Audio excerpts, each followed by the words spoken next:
കൊളംബിയയുടെ പടിഞ്ഞാറൻ മേഖലയിലും അയൽ രാജ്യമായ ഇക്വഡോറിലും ശക്തമായ ഭൂചലനം. ഭൂചലനത്തിൽ 20-ലധികം പേർ മരിച്ചുവെന്നതാണ് റിപ്പോർട്ടുകൾ.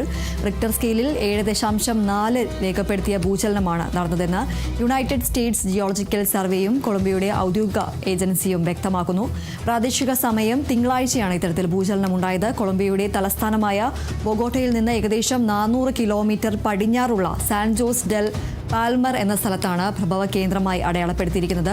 ഭൂനിരപ്പിൽ നിന്ന് ഏകദേശം 100 കിലോമീറ്റർ ആഴത്തിലാണ് ഭൂചലനം ഉണ്ടായതെന്ന് USGS വ്യക്തമാക്കി. കൊളംബിയയ്ക്കും ഇക്വഡോറിനും പുറമെ വടക്ക് പനാമയിൽ വരെ ഭൂചലനത്തിന്റെ പ്രകമ്പനം അനുഭവപ്പെട്ടു. നിരവധി കെട്ടിടങ്ങൾ പൂർണ്ണമായും തകർന്നു വീണു.